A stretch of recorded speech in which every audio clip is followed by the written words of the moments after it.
Lomenzo from the mighty Megadeth. What are we watching, Susan? Tell him. Expose! This is James Lomenzo from the mighty Megadeth, and I feel so exposed here with Susan. All right, stay tuned for more of this on Expose. Hey, this is Susan Russell from Expose, and I'm talking to James Lomenzo from Megadeth. Stay tuned for more of this on Expose. Famously, I'm very happy to be here.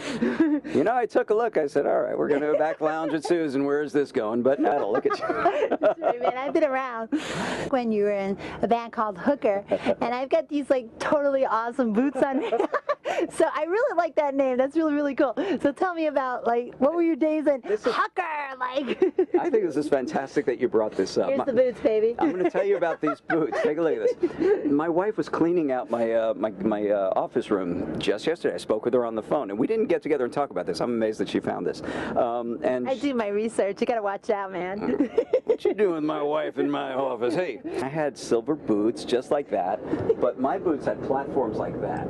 Definitely, that high, okay, and little hearts, little white hearts up and down. Kind of like Ace Frehley looking, you know? Okay. Tell me a little bit about, like, okay, you got to do all that stuff, but I know was there a time also that you were actually working as a roadie for Aerosmith?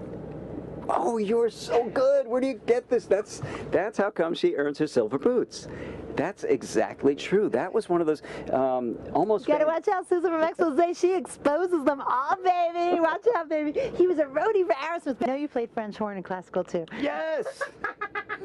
I actually have a classical background. But go on, just go on.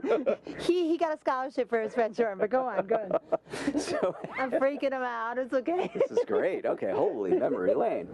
So I go on. So yeah, there I am with having lunch with none other than Steven Tyler himself and the whole band, and I'm on this little road to discovery. I've never been on tour before.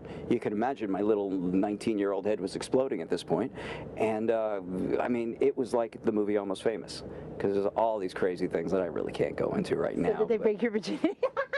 I mean, you know, Keith Richards has fallen out of chandeliers and landed on his head. In Megadeth's case, Dave Mustaine, okay?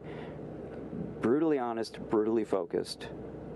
There's no other life that guy could have but this one. You take me? Yes, I can. Well, only if you wear the boots, yeah. Yeah, I'll wear the boots. I'm going to get my silver boots and see how they're doing. We got to get a shot of you. Expose them, baby. Well, you will. You'll figure it out before I will. We're going to have to, you know, meet up with you again, James. You're going to tell us what's really been going down. Well, why are you acting like such a know-it-all?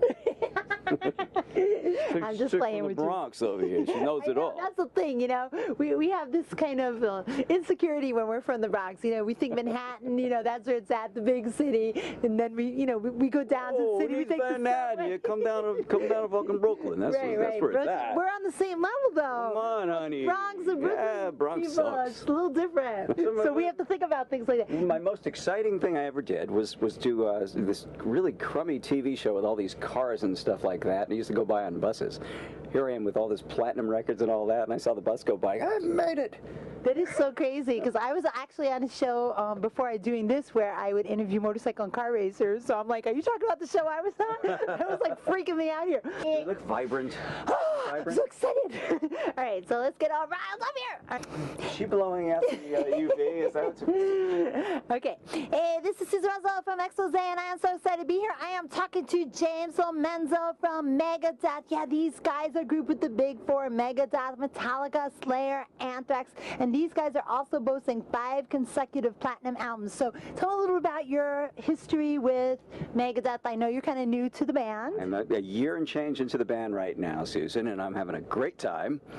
And here we are at the back of the bus. Yes, I love being on tour buses. I am getting so excited here. We're actually in the really, really back room. You know, first they're going to put us in the front, and they saw me, and they're like, we take her to the back. It's going to be a little bit more intimate back there. It all brought me back to this point. Okay, so, all right. You want to hear about the story? Yeah, tell me a little about Megadeth. Yes, definitely. Okay, so I'm playing in a band. What was the name of that band? Black Label Society. All right, Black Label Society. Everybody knows that was Zach Wild. Yeah. So anyway, after my tenure with the band, I was sitting around for a little while, and a guitar friend of mine who works for one of the guitar companies, which I can't name right now, he calls me up and he goes, "What are you doing?" And I said, "I don't know. What are you doing?" He goes, "Well, aside from lunch, you want to play in a big metal band?" I said, "Gigantic metal band?" He goes, "Yeah, one of those really big famous ones that's been around forever." So I said, "Yeah, what you got? What is it, Megadeth?" And he goes, "I can't tell you." So I said, "Yeah, but it's Megadeth, right?" He goes, "I can't tell you, but put together a CD for me." me, and we'll send it off to Dave, and we'll see if he likes what you do. So I did, and I did, and I did. Here we are. Awesome. We are so happy you are part of Megadeth. That is so, so cool. Now, I'm going to kind of go a little bit back in time now. You're originally born in New York, right? Brooklyn, New York. You got it. All right. Well, baby. I'm a Bronx babe. Oh, no way. So we're both New Yorkers. Well, you know what? We go way back. We go back to the original Yankee days. That's You know? it. We both lost the New York accent a little bit, too. Yeah, I guess we did, didn't we, huh?